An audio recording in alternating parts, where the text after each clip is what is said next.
സംസ്ഥാനത്ത് ഇന്നും മഴ പെയ്യും എന്നാണ് കാലാവസ്ഥാ നിരീക്ഷണ കേന്ദ്രം പറയുന്നത്. 3 ജില്ലകൾക്ക് യെല്ലോ അലേർട്ടാണ്. കോട്ടയം, ഇടുക്കി, പത്തനംതിട്ട ജില്ലകൾക്കാണ് യെല്ലോ അലേർട്ട് മുന്നറിയിപ്പായി നൽകിയിട്ടുള്ളത്. ഇനി നാളെ തിരുവനന്തപുരം മുതൽ ഇടുക്കി വരെ മഴ പെയ്യും എന്ന സാധ്യതയും കാലാവസ്ഥാ നിരീക്ഷണ കേന്ദ്രം പറയുന്നുണ്ട്. വിവരങ്ങൾ നൽകാൻ SP ശ്രീനന്ദ ഒപ്പം ചേരും. ശ്രീനന്ദ, മഴ ഇടയ്ക്കിടെ പെയ്യുന്നുണ്ട്. ഇന്നിപ്പോൾ കൂടുതലായി പെയ്യുമെന്നാണോ? എന്താണ് കാലാവസ്ഥാ നിരീക്ഷണ കേന്ദ്രം പറയുന്നത്?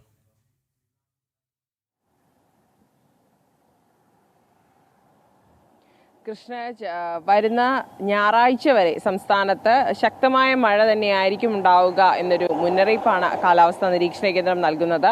ഇന്ന് 3 ജില്ലകൾക്കാണ് അലേർട്ട് നൽകിയിരിക്കുന്നത്. പത്തനംതിട്ട, കോട്ടയം, ഇടുക്കി എന്നീ ജില്ലകളിലാണ്. പക്ഷേ മറ്റ് ജില്ലകളിലും ചെറിയ തോതിൽ ഒറ്റപ്പെട്ട ഇടങ്ങളിൽ മഴയ്ക്കുള്ള സാധ്യതയുണ്ട് എന്നൊരു മുന്നറിയിപ്പ് കൂടി കാലാവസ്ഥാ നിരീക്ഷണ കേന്ദ്രം നൽകുന്നുണ്ട്.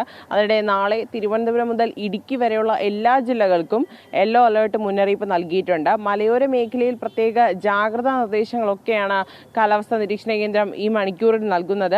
ബംഗാൾ ഉൾക്കടലിൽ ഒരു ന്യൂനമർദ്ദം രൂപപ്പെട്ടിട്ടുണ്ട്. അത് അടുത്ത 24 മണിക്കൂറിനുള്ളിൽ തന്നെ ഒരു തീവ്ര ന്യൂനമർദ്ദമായി മാറാനുള്ള സാധ്യതയുണ്ട് എന്നുകൂടി പറയപ്പെടുന്നുണ്ട്. മത്സ്യബന്ധനത്തിന് ഇപ്പോഴും വിലക്കുകളൊക്കെ തന്നെ ഏർപ്പെടുത്തിയിരിക്കുകയാണ്. കാരണം ശക്തമായ കാറ്റ്, മണിക്കൂറിൽ 50 കിലോമീറ്റർ വേഗതയിലുള്ള കാറ്റ് വീശാനുള്ള സാധ്യതയുണ്ടെന്നു കൂടി കാലാവസ്ഥാ നിരീക്ഷണ കേന്ദ്രം പറയുന്നു. എന്തായാലും ഇന്ന് 3 ജില്ലകൾക്കാണ് അലേർട്ട് നൽകിയിരിക്കുന്നത്. മറ്റ് ജില്ലകളിൽ ഒറ്റപ്പെട്ട ഇടങ്ങളിൽ ശക്തമായ മഴയ്ക്ക് സാധ്യതയുണ്ട് എന്നുകൂടി പറയപ്പെടുന്നുണ്ട്. കൃഷ്ണരാജ്, ശരി, ശ്രീനന്ദയാണ് വിവരങ്ങൾ നൽകിയത്. മഴയ്ക്ക് സാധ്യതയുണ്ട് എന്നാണ് ശ്രീനന്ദ പറയുന്നത്.